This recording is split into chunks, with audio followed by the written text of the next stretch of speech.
Sir, ಇವಾಗ ಬೆಳಗಾವಿ ಅಧಿವೇಶನ ಮತ್ತು ಬೆಳಗಾವಿ ಅಧಿವೇಶನ ಚಳಿಗಾಲದ ಅಧಿವೇಶನ ಪ್ರಾರಂಭ ಆಗ್ತಾ ಇದೆ. ಯಾವ ರೀತಿ ನೋಡ್ತಾರೆ ಸರ್ ಇದನ್ನು ಅಧಿವೇಶನ?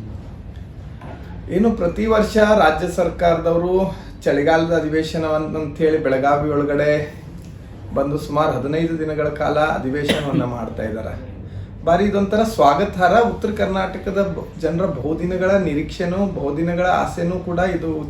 ಇಲ್ಲೊಂದು ಇಡೀ ಸಚಿವ ಸಂಪುಟ ಮಂಡಲವೇ ಬೆಳಗಾವಿಗೆ ಆಗಿ, ಆದರೆ ಉತ್ತರ ಕರ್ನಾಟಕದ ಬಗ್ಗೆ ವಿಶೇಷವಾಗಿ ಬೆಳಗಾವಿ, ಉತ್ತರ ಕರ್ನಾಟಕದ ಸಾಕಷ್ಟು ಜಿಲ್ಲೆಗಳ ಬಗ್ಗೆ ನೀರಾವರಿ ವಿಚಾರ, ಉದ್ಯೋಗ ಅವಕಾಶದ ವಿಚಾರ, ಸಾಕಷ್ಟು ಅಭಿವೃದ್ಧಿಪರ ವಿಚಾರಗಳನ್ನೆಲ್ಲ ಚರ್ಚೆ ಆಗಬೇಕಾಗಿದೆ. ಯಾಕಂದ್ರೆ ಅಧಿಕಾರಿಗಳು ಏನೋ ಒಂದು ಕಾಟಾಚಾರಕ್ಕೆ ಬಂದು ಸರ್ಕಾರದವರು ಅಧಿವೇಶನವನ್ನು ಮಾಡ್ತಾ ಇದ್ದಾರೆ, ನಾವೇನೋ ಒಂದು ಕಾಟಾಚಾರಕ್ಕೆ ಬಂದು ನಾವು ಅಧಿವೇಶನವನ್ನು ಮಾಡಿ ಮುಗಿಸಿ ಹೋಗ್ಬೇಕನ್ನುವಂಥದ್ದು ನಿರ್ಧಾರ ಆಗಬಾರ್ದು. ಅದಕ್ಕೆ ನಮ್ಮೆಲ್ಲ ಜನಪ್ರತಿನಿಧಿಗಳು, ವಿಶೇಷವಾಗಿ ಉತ್ತರ ಕರ್ನಾಟಕ ಭಾಗದ ಅಧಿಕಾರಿಗಳು ವಿಶೇಷವಾಗಿ ಎಲ್ಲ ಅಲ್ಲಿ ವಿನಂತಿಯನ್ನು ಮಾಡ್ತಾ ಇದ್ವಿ. ಬೆಳಗಾವಿ ಅಧಿವೇಶನ ಈ ಸರಿ ಒಂದು ಹೊಸದಾದ ಅಧ್ಯಾಯವನ್ನು ಬರಿಬೇಕು ಅಂತ ಹೇಳಿ ನಾನು ಕೇಳ್ಕೊತಾ ಇದ್ದೀನಿ. ಸರ್, ಇವಾಗ ಕರ್ನಾಟಕದ ಜಲ, ನೆಲ, ಭಾಷೆ ವಿಷಯ ಬಂದಾಗ ಕರ್ನಾಟಕ ಸರ್ಕಾರ ಯಾವ ರೀತಿ ತಮ್ಮ ನಿಲುವನ್ನು ಸ್ಪಷ್ಟಪಡಿಸಬೇಕಾಗಿದೆ? ಅದು ಬೆಳಗಾವಿ ಗಡಿ ಭಾಗದಲ್ಲಿ ನಡೆಯುವಂಥ ಈ ಅಧಿವೇಶನ ತಾವು ಏನು ಎಕ್ಸ್ಪೆಕ್ಟೇಷನ್ ಇರ್ತದೆ, ತಾವು ಯಾವ ರೀತಿ ಒಂದು ನಿರೀಕ್ಷೆಯನ್ನು ಇಟ್ಕೊಂಡಿದ್ದೀರಿ? ಅಲ್ಲ, ನಾನು ಈ ವಿಚಾರದ ಸಂಬಂಧಪಟ್ಟಂಗೆ ಸರ್ಕಾರದ ಮೇಲ್ಗಡೆ ಬಹಳಷ್ಟು ಒಂದು ನಂಬಿಕೆ, ವಿಶ್ವಾಸ ಇದೆ. ಆದರೆ ಕೆಲವೊಂದು ಬೆಳವಣಿಗೆಗಳನ್ನು ನೋಡಿದ್ರೆ ಯಾಕೋ ನಮ್ಗೆ ಜಿಲ್ಲಾಡಳಿತದ ಮೇಲೆ ಅನುಮಾನ ಬರ್ತಾ ಇದೆ. ನೀವು ನವೆಂಬರ್ 1ನೇ ತಾರೀಕು ಕರಾಳ ದಿನಾಚರಣೆಗೆ ಅವಕಾಶ ಕೊಡೋದಿಲ್ಲ ಅಂತ ಹೇಳಿ ಮಹಾರಾಷ್ಟ್ರ ಏಕೀಕರಣ ಸಮಿತಿಯವರಿಗೆ ನಾವು ಯಾವುದೇ ಕಾರಣಕ್ಕೂ ಈ ಸರಿ ಮಾಡುವುದಿಲ್ಲ. ಯಾಕಂದರೆ ಇಡೀ ನವೆಂಬರ್ 1 ವಿಶ್ವದಲ್ಲಿ ಒಂದು ಭಾಷಿಕ ಸಮುದಾಯದವರು ಎಲ್ಲಾದರೂ ಸಂಭ್ರಮ ಸಡಗರ ಒಂದು ಅದ್ದೂರಿ ಪ್ರಮಾಣದೊಳಗೆ ಒಂದು ಭಾಷೆಯನ್ನು ಸಂಭ್ರಮಿಸ್ತಾರಂದ್ರೆ, ಆ ದಿನವನ್ನು ಅದ್ದೂರಿಯಾಗಿ ಆಚರಿಸ್ತಾರಂದ್ರೆ ಅದು ಇಡೀ ವಿಶ್ವದಲ್ಲಿ ಬೆಳಗಾವಿ ನಗರದಲ್ಲಿ ಅಂತ ಹೇಳಬೇಕಾಗತ್ತೆ. ಇಂಥ ಸಂದರ್ಭದಲ್ಲಿ ನಮ್ಮ ನೆಲದೊಳಗೆ ಇಟ್ಕೊಂಡು ಇಲ್ಲಿಯ ಒಂದು ನಾಡದ್ರೋಹಿ ಏನೋ ಒಂಥರ ಭಯೋತ್ಪಾದನಾ ಥರ ರೀತಿಯಾಗಿ ಚಟುವಟಿಕೆ ಮಾಡ್ತಾ ಇರುವಂಥ ಮಹಾರಾಷ್ಟ್ರ ಏಕೀಕರಣ ಸಮಿತಿಯ ಗೂಂಡಾಗಳು ನಮ್ಮ ನೆಲದೊಳಗಡೆ ಅವತ್ತು ಕಪ್ಪು ದಿನವನ್ನು ಆಚರಣೆ ಮಾಡಿ ಕನ್ನಡಿಗರ ಭಾವನೆಗಳಿಗೆ ಧಕ್ಕೆ ತರುವಂಥ ಕೆಲಸ ಮಾಡ್ತಾ ಇದ್ದಾರೆ. ಆದರೆ ಜಿಲ್ಲಾಡಳಿತ ನಮ್ಮ ಮುಂದೆ ಯಾವುದೇ ಕಾರಣಕ್ಕೂ ಕೊಡುವುದಿಲ್ಲ ಅಂತ ಹೇಳಿದ್ರು. ಆದರೆ ಹಿಂದಿನ ದಿವಸ ರಾತ್ರೋರಾತ್ರಿ ಹಿತ್ತಲ ಭಾಗದಲ್ಲೇ ಪೊಲೀಸರ ಮಧ್ಯಸ್ಥಿಕೆ ಒಳಗಡೆ ಅವ್ರಿಗೆ ಕರಾಳ ದಿನಾಚರಣೆ ಅವಕಾಶ ಮಾಡಿಕೊಟ್ಟು ಅಲ್ಲಿ ಸಂಪೂರ್ಣವಾಗಿ ಕನ್ನಡಿಗರನ್ನ ಅವಮಾನ ಮಾಡುವಂಥ ಕೆಲಸ ಮಾಡ್ತಾ ಇದ್ದಾರೆ. ಕನ್ನಡಿಗರ ಅಧಿಕಾರಿಗಳನ್ನ ಹೀನಾಮಾನವಾಗಿ ಬೈಯುವಂಥ ಕೆಲಸ ಮಾಡ್ತಾ ಇದ್ದಾರೆ.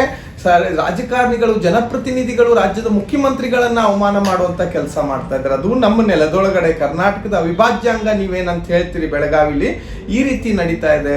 ಅದದಂತ ನಂತರ ಈಗ ಮತ್ತೆ ಅಧಿವೇಶನವನ್ನ ಏನೋ ಒಂದು ಉತ್ತರ ಕರ್ನಾಟಕದ ವಿಚಾರವಾಗಿ ಇಡೀ ರಾಜ್ಯದೊಳಗಡೆ ಒಂದು ವಿಶೇಷವಾದಂಥ ಅಧಿವೇಶನವನ್ನು ನಡೆಸಿ ನಮ್ಮೆಲ್ಲ ಜ್ವಲಂತ ಸಮಸ್ಯೆಗಳ ಬಗ್ಗೆ ಇಲ್ಲಿ ಒಂದು ಕೂಲಂಕುಷವಾಗಿ ಆಗಬೇಕು, ಇಂಥ ಸಮಸ್ಯೆಗಳನ್ನು ಇತ್ಯರ್ಥ ಆಗ್ಬೇಕಂತ ಹೇಳಿ ಸರ್ಕಾರದವ್ರು ಬೆಳಗಾವಿಲಿ ಅಧಿವೇಶನ ನಡೆಸಿಕೊಂಡ್ರೆ ಅದಕ್ಕೆ ಪ್ರತಿಯಾಗಿ ಅದರ ವಿರುದ್ಧವಾಗಿ ಸರ್ಕಾರಕ್ಕೆ ಶೆಡ್ ಹೊಡೆಯುವಂಥ ಕೆಲಸವನ್ನು ಮಹಾರಾಷ್ಟ್ರ ಏಕೀಕರಣ ಮತ್ತು ಮಹಾರಾಷ್ಟ್ರದ ಶಿವಸೇನೆಯವರು ನಾವು ಯಾವುದೇ ಕಾರಣಕ್ಕೂ ಅಧಿವೇಶನದ ದಿನವೇ ಮಹಾಮೇಳವ ಮಾಡಿ ತೋರಿಸ್ತೀವಿ, ಮಹಾರಾಷ್ಟ್ರದ ರಾಜಕಾರಣಿಗಳನ್ನು ತರಿಸಿ ಮಹಾರಾಷ್ಟ್ರದಿಂದ ಜನರನ್ನ ಕರೆಸಿ ಇಲ್ಲಿ ಬೆಳಗಾವಿ ನೆಲದೊಳಗೆ ಮಹಾಮೇಳವ ಮಾಡ್ತೀವಿ ಅಂತ ಹೇಳಿ ಒಂದು ಉದ್ದಟತನದ ಹೇಳಿಕೆ ಕೊಡೋದ್ರ ಮುಖಾಂತರ ಕೂಡ ಅನುಮತಿಗೂ ಕೂಡ ಅವರು ಅರ್ಜಿಯನ್ನು ಹಾಕಿದ್ದಾರೆ. ಆದರೆ ಸರ್ಕಾರ ಇದನ್ನೆಲ್ಲ ನೋಡಿಕೊಂಡು ಸುಮ್ಮನೆ ಯಾಕೆ ಕೂತ್ಕೊಂಡಿದೆ? ನಮ್ಮ ಸರ್ಕಾರ ಮಾನ್ಯ ಸಿದ್ದರಾಮಯ್ಯನವರು ಸಾಹೇಬರು ಕೂಡ ಗಡಿ ಕಾವಲು ಸಮಿತಿಯ ಅಧ್ಯಕ್ಷರಾಗಿ ಕನ್ನಡ ಹೋರಾಟದಿಂದನೇ ರಾಜಕೀಯಕ್ಕೆ ಬಂದಂಥವ್ರು. ಅವ್ರ ಕನ್ನಡದ ಬಗ್ಗೆ ಸಾಕಷ್ಟು ಕಳಕಳಿ ಇದೆ. ಆದರೆ ಇವತ್ತು ನಾನು ತಮ್ಮ ಈ ಮುಖೇನವಾಗಿ ವಿನಂತಿ ಮಾಡ್ಕೊಳ್ಳೋದೇನೆಂದರೆ, ಬೆಳಗಾವಿಯ ಮತ್ತು ರಾಜ್ಯದೊಳಗಿರುವಂಥ ಏನು ಕಾನೂನು ಸುವ್ಯವಸ್ಥೆಗೆ ಧಕ್ಕೆ ತರುವಂಥ ಕೆಲಸ ಮಾಡ್ತಾ ಇರುವಂಥ ಮಹಾರಾಷ್ಟ್ರ ಏಕೀಕರಣ ಸಮಿತಿ ಮತ್ತು ಶಿವಸೇನೆಯನ್ನ ಇಡೀ ರಾಜ್ಯದಿಂದ ನಿಷೇಧ ಮಾಡಬೇಕು. ಇದೇ ಅಧಿವೇಶನದೊಳಗೆ ಒಂದು ಹೊಸದ ಅಧ್ಯಾಯ ಬರೋದು ಠರಾವನ್ನು ಕೂಡ ಒಂದು ಮಂಡಿಸ್ಬೇಕಂತ ನಾ ಹೇಳಬೇಕಾಗತ್ತೆ. ಮಹಾರಾಷ್ಟ್ರ ಏಕೀಕರಣ ಮತ್ತು ಶಿವಸೇನೆಯನ್ನ ನಿಷೇಧ ಮಾಡಬೇಕು. ಮತ್ತೇನು ಬೆಳ್ಳಂಕಿಯಷ್ಟಿರುವಂಥ ಈ ಗೂಂಡಾ ಪ್ರವರ್ತನೆಯನ್ನ ಮಾಡ್ತಾ ಇರುವಂಥ ಮಹಾರಾಷ್ಟ್ರ ಏಕೀಕರಣ ಸಮಿತಿಯ ಮುಖಂಡರುಗಳನ್ನ ಗುಂಡಾ ಕಾಯ್ದೆ ಅಡಿ ಗಡಿಪಾರು ಮಾಡುವಂಥ ಕೆಲಸ ನಮ್ಮ ರಾಜ್ಯ ಸರ್ಕಾರ ಮಾಡಬೇಕು. ಇದ್ರ ಬಗ್ಗೆ ನಿರ್ಲಕ್ಷ್ಯ ವಹಿಸಬಾರ್ದು. ಯಾಕಂದರೆ ಕನ್ನಡಿಗರೆಲ್ಲರೂ ಕೂಡ ನಿಮ್ಮ ಬಗ್ಗೆ ಭಾಳಷ್ಟು ಒಂದು ಕಾಳಜಿ, ಕಳಕಳಿ, ಅಭಿಮಾನವನ್ನು ಇಟ್ಕೊಂಡಿದ್ದೀವಿ. ಹಾಗಾಗಿ ಕನ್ನಡಿಗರ ಭಾವನೆಗಳನ್ನು ಹುಸಿ ಮಾಡಬೇಡ್ರಿ, ಕನ್ನಡಿಗರ ಮನಸ್ಸುಗಳನ್ನು ನೋಯಿಸ್ಬೇಡ್ರಿ ಅಂತ ನಾನು ಕೇಳ್ಕೊತಾ ಇದ್ದೀನಿ. ಸರ್ಕಾರ ಕನ್ನಡಕ್ಕೆ ಪ್ರಾತಿನಿಧ್ಯ ನೀಡಬೇಕು, ಆಡಳಿತ ಭಾಷೆ ಕನ್ನಡವಾಗಿರಬೇಕು, ಭಾಷೆ ವ್ಯಾವಹಾರಿಕ ಭಾಷೆ ಕನ್ನಡವಾಗಿರಬೇಕು ಅನ್ನೋದನ್ನು ಒಂದು ಸುತ್ತೋಲೆಯನ್ನು ಹೊರಡಿಸಿದೆ. ಅದರಂತೆ ಕೆಲವೊಂದು ಭಾಗಗಳಲ್ಲಿ ಕನ್ನಡ ಫಲಕಗಳನ್ನು ಹಾಕ್ತಾ ಇದ್ದಾರೆ. ಇನ್ನೂ ಕೆಲವೊಂದು ಕಡೆ ಕನ್ನಡ ಫಲಕಗಳನ್ನು ಅನುಷ್ಠಾನಕ್ಕೆ ತರ್ತಾ ಇಲ್ಲ. ಕೆಲವೊಂದು ಕಡೆ ಈ ವಿಷಯಗಳನ್ನು ಇರ್ತಾರೆ. ಸರ್ಕಾರ ಇದಕ್ಕೊಂದು ನಿರ್ಣಾಯಕತ್ವವಾಗಿ ಯಾವುದಾದ್ರೂ ಒಂದು ನಿರ್ಧಾರಕ್ಕೆ ಬರಬೇಕಾಗುವಂಥ ವಿಷಯದ ಕಠಿಣ ನಿರ್ಧಾರಕ್ಕೆ ಬರುವಂಥ ನಿಜವಾಗ್ಲೂ ಕೂಡ ಸರ್ಕಾರದವರು ಡಿಸೆಂಬರ್ ಏನು ಕರ್ನಾಟಕ ರಕ್ಷಣಾ ವೇದಿಕೆ 2023 ಡಿಸೆಂಬರ್ 27ನೇ ತಾರೀಕು ಬೆಂಗಳೂರೊಳಗೆ ಒಂದು ದೊಡ್ಡ ಕ್ರಾಂತಿಕಾರಿ ಹೋರಾಟ ಮಾಡಿತ್ತು ನಾಮಫಲಕದ. ನೀವು ಪಕ್ಕದ ರಾಜ್ಯಗಳನ್ನು ನೋಡ್ರಿ, ಮಹಾರಾಷ್ಟ್ರ ಆಗಿರ್ಬೋದು, ತಮಿಳುನಾಡು, ಆಂಧ್ರ ಪ್ರದೇಶ, ತೆಲಂಗಾಣ, ಆ ರಾಜ್ಯಗಳಲ್ಲಿ ಅಲ್ಲಿಯ ನಾಮಫಲಕಗಳಾಗಿರ್ಬೋದು, ಜಾಹೀರಾತು ಫಲಕಗಳಲ್ಲಿ ಸಂಪೂರ್ಣವಾಗಿ ಆ ಭಾಷೆಯನ್ನ ಬಿಟ್ರೆ ಬೇರೊಂದು ಯಾವ ಭಾಷೆಯನ್ನು ಅಲ್ಲಿ ಕಾಣುವುದಿಲ್ಲ. ಆದ್ರೆ ಕರ್ನಾಟಕದಲ್ಲಿ ದುರಂತ, ಇಲ್ಲಿ ಕರ್ನಾಟಕದಲ್ಲಿ ಕನ್ನಡವನ್ನ ಬಿಟ್ಟು ಬೇರೆ ಆಂಗ್ಲನೋ, ಹಿಂದಿನೋ, ಮರಾಠಿಯನ್ನ ನಾಮಫಲಕ, ಜಾಹೀರಾತು ಫಲಕಗಳನ್ನು ಹಾಕ್ತಾ ಇದ್ದಾರೆ. ಅದಕ್ಕೆ ಕರ್ನಾಟಕ ರಕ್ಷಣಾ ವೇದಿಕೆ ಹೋದ ವರ್ಷ ಒಂದು ನಿರ್ಧಾರಕ್ಕೆ ಬಂದು ಒಂದು ಇಡೀ ರಾಜ್ಯದೊಳಗೆ ದೊಡ್ಡ ಕ್ರಾಂತಿಕಾರಿ ಹೋರಾಟ ಮಾಡೋದ್ರ ಮುಖಾಂತರ ಮಾನ್ಯ ಸರ್ಕಾರವನ್ನು ಕಣ್ತೆರೆಸುವಂತ ಕೆಲಸ ಮಾಡಿ ಅವತ್ತಿನ ಮುಖ್ಯಮಂತ್ರಿಗಳು ಸಿದ್ದರಾಮಯ್ಯನವರು ಅದನ್ನೊಂದು ಹೊಸದಾಗಿ ಅದೇಕನ ಮಾಡಿಸಿ ಹೊಸದಾಗಿ ಒಂದು ಟರಾವನ್ನ ಮಾಡಿ ಕರ್ನಾಟಕದೊಳಗಡೆ ಇನ್ನು ಯಾವುದೇ ಜಾಹೀರಾತು ಫಲಕ, ನಾಮಫಲಕ 60% ಇರ್ಬೇಕಂತ ಹೇಳಿ ಆದೇಶವನ್ನು ಕೂಡ ಹೊರಡಿಸಿದ್ದಾರೆ. ಆದ್ರೆ ಸರ್ಕಾರ ಆದೇಶ ಹೊರಡಿಸಿದ್ರು ಕೆಲಮಟ್ಟದ ಈ ಒಂದು ಆ ಪ್ರವೃತ್ತಿಯ ಎಲ್ಲ ಚಾಲ್ತಿ ಬರ್ಬೇಕು ಅಂದ್ರೆ ಅಧಿಕಾರಿಗಳ ಪಾತ್ರ ಬಹಳ ದೊಡ್ಡದಿದೆ ಅಂತ ಹೇಳ್ಬೇಕಾಗತ್ತೆ.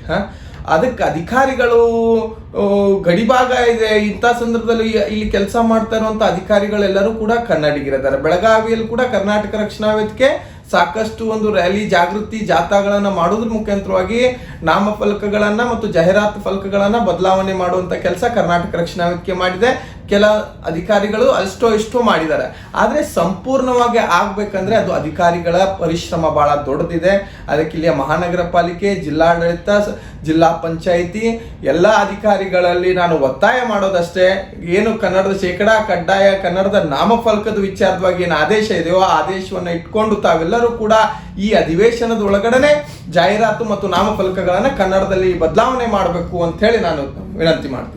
ಸರ್, ಸರ್ಕಾರಕ್ಕೆ ಎರಡು ವಾಕ್ಯಗಳಲ್ಲಿ, 2 ಲೈನ್ಗಳಲ್ಲಿ ನೀವು ಸರ್ಕಾರಕ್ಕೆ ಏನು ನೀವು ಒಂದು ಈ ಅಧಿವೇಶನ ನಿಮಿತ್ತವಾಗಿ ಹೇಳ ಬಯಸ್ತೀರಿ?